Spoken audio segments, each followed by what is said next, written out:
Chapter 4 of A Practical Guide to Self-Hypnosis. Recording by Andrea Fiore. A Practical Guide to Self-Hypnosis by Melvin Powers. Chapter 4. How does self-hypnosis work? There's an old Chinese proverb that states, "One picture is worth 1,000 words." In conveying suggestions to the subconscious, we have found that picture images are more effective than words that are implanted. For example, it isn't sufficient to say, "I will be confident." The words must be augmented by a picture of yourself as the confident person you want to be. If you say, "I can't visualize myself as a confident person because I have never been that way," you can borrow those personality traits that you want for yourself. Imagine yourself endowed with the characteristics of some confident person that you know. The qualities that you seek may even be borrowed from a famous person. If this isn't possible, make up a personality which is a composite of all the things you want to be. See yourself walking, talking, and carrying on activities. Keep fortifying this image with the mental suggestions that are needed. It won't be long before these mental impressions give rise to the confident feelings that you seek. As you keep implanting these images, they will become a natural part of your conscious personality. Dr. S.J. Van Pelt, President of the British Society of Medical Hypnotists and editor of the British Journal of Medical Hypnotism, writes about this technique in his book, Secrets of Hypnotism. He calls it 3D technique in medical hypnotherapy. As you read the following paragraph, it would be well to remember that it contains the essence of making the self-hypnosis technique work once you have achieved the hypnotic state per se. Incidentally, the same procedure can be used in attaining the hypnotic state itself. You see yourself entering the state of hypnosis in your initial attempts. This in turn sets up a conditioned response and a favorable emotional reaction which is necessary. The writer has found visualization of the greatest value in the re-education of the patient, which is an essential part of hypnotherapy. In this method, after the cause of the trouble has been discovered and as a part of his re-education, the patient is instructed, while under only light hypnosis, to form a picture in his mind. He is asked to imagine a movie screen and to see himself, just like an actor, on this screen playing a part. He is told that the picture looks very real, 3D in fact, and that he can see himself acting and looking the way he wants to look and act. Various scenes are suggested, such as the patient will have to face in real life. In each he is instructed to see himself, as in real life, always succeeding. For instance, the stammerer might be asked to picture himself speaking easily to people and feeling perfectly at ease. The patient is also instructed how to form these success pictures for himself, and it is stressed that he will only be able to see himself as he wants to be, successful. Since the picture gives rise to the appropriate feelings, it is not long before the patient begins to show the benefit of his private 3D film shows. After explaining this technique to students, many have inquired, "Is that all there is to it? It seems so simple." Of course, there is more to it in that the individual must follow through with the instruction. This is one of the difficult aspects of this type of program. Let me enumerate some of the problems I have encountered in teaching self-hypnosis. As mentioned, one of the difficulties is that the techniques seem too simple. Students become skeptical. They feel it should be more complicated and involved in order to get results. I suppose people better appreciate something that comes only after a hard struggle. This procedure is devoid of this. Of course, I am not saying that once a person begins to use this technique, his problems will automatically vanish and his life will be cheery forever after. We have been conditioned to think that success in anything can only come after a long, hard struggle. This is the basic theme of the American way of life. We have been accustomed to believe that conflict and struggle are a part of life and large doses of it are necessary before we achieve success in any field. I can only reiterate that the information contained in this book is all you need to get results. It is necessary that you follow through and not give up after you have tried the program for a short while and have attained no appreciable results. This brings us to another point. Many persons expect immediate results when they begin to use self-hypnosis. If they don't get the results they anticipated immediately, they want to know what's wrong. My answer is usually that nothing is wrong and that they need only keep steadily applying the instructions. Certainly one doesn't become a proficient typist, musician, actor, or sportsman because he has mastered the basic techniques. It takes time to acquire proficiency. Let me assure you that anyone using and applying this technique can benefit from it. One of the troubles in dealing with any problem is routing defeatism and hopelessness. You can incorporate post-hypnotic corrective measures in the suggestions that you give yourself. However, I believe that they must be dealt with on a conscious level as well. You must believe that you can conquer your difficulties no matter how long you have had them. If you are prepared to work with self-hypnosis in an unremitting manner, you will achieve the self-help that you seek. Now and then, you can anticipate a setback in your progress, but this needn't discourage you from your overall task. Recount the progress already made.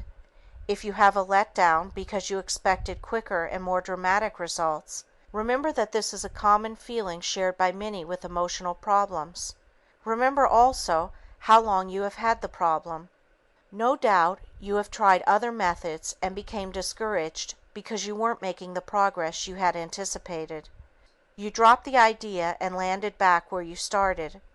Make up your mind consciously that you will work with untiring sincerity and a perseverance that will not falter because your chosen goal is not achieved immediately.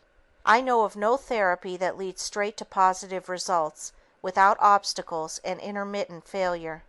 Success comes in spite of intervening failures because the ultimate direction has been clearly thought out and charted. Self-hypnosis will finally work because you are constantly conditioning your subconscious to react in a positive, constructive manner. The program must, of necessity, become automatic in nature. When it does, you will suddenly find yourself feeling the way you wanted to, and doing the things that you set out to do with the aid of self-hypnosis. You actually cultivate those feelings that you want. Hypnosis will not work with skeptics. Every so often a person comes to my office seeking help. He tells me that his family physician or his spouse feels that he should take my course in self-hypnosis. I inquire if he feels he might benefit from the course. If his answer is not positive, and if after talking to him at length about the benefits of hypnosis I still feel he is not ready for the course, I suggest another mode of treatment for him. The reason for this is that unless the person is optimistic and enthusiastic about self-hypnosis, it just isn't going to work as effectively as it would otherwise. The very nature of a skeptical attitude limits the constructive forces that we wish to harness. Occasionally, individuals want indisputable proof that hypnosis is going to help them. It is impossible to give them the proof and unqualified reassurance that they seek. Yet these same people do not require proof from their physicians. No one can guarantee success. However, I do point out that the continued and intelligent use of self-hypnosis can be instrumental in directing the healing, curative, constructive forces of nature. Many times a metaphysical rather than a scientific approach is required.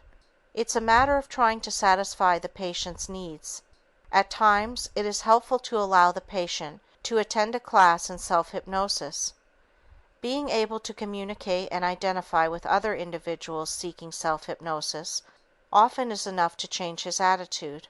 This is especially true when one or more of the students relates dramatic changes. Self-hypnosis works because we are able to condition ourselves to various stimuli. We condition ourselves consciously and unconsciously to many activities. When we experience anxiety, it stems from a conditioned process which could not have been conscious or unconscious. In self-hypnosis, the individual consciously works toward implementing and strengthening his own inherent strength and resources. These objectives, when attained, result in feelings of confidence, relaxation, self-mastery, and well-being. Furthermore, hypnosis utilizes a natural mental process. We all know that placebos work admirably in numerous cases. The dictionary defines the word placebo as an inactive substance or preparation administered to please or gratify a patient, also used in controlled studies to determine the efficiency of medical substances. Many controlled experiments have shown that people achieve similar results whether they take a placebo, which they think is the real medication, or real medication that was prescribed. Several years ago, many tests were carried out with antihistamines to prevent colds. The results were always the same. We are interested in what makes the placebo act as efficiently as the true medication. It stands to reason that a chain reaction is set up, actually causing a physiological result from a psychological situation. The unsuspecting patient declares, "I've never felt so good in my life." Yet this would have never happened if he didn't think he was taking the marvelous new medicine. A recent scientific study by one of the leading pharmaceutical houses concluded that 1/3 of the effectiveness of any medication depends upon the faith and trust that the patient has in the prescribing physician. I am sure that the placebo results and the patient's faith in the physician as contributing factors to the effectiveness of medications do not come as a revelation. We are all aware of such information.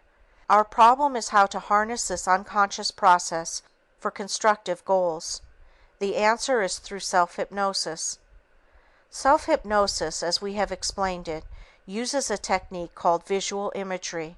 This has been referred to by many different names, but for our purposes we'll call it visual imagery. Within this technique lies one of the keys for achieving the goals that you want. There have been many famous books written incorporating this technique as a basis for achievement. Perhaps the most famous of all is called Think and Grow Rich by Napoleon Hill. In recent years, The Magic of Believing by Claude M. Bristol and The Power of Positive Thinking, already mentioned, have become well known. The book which gives direction to most of the books in this field is called Self-Mastery Through Conscious Autosuggestion by Dr. Emile Coué.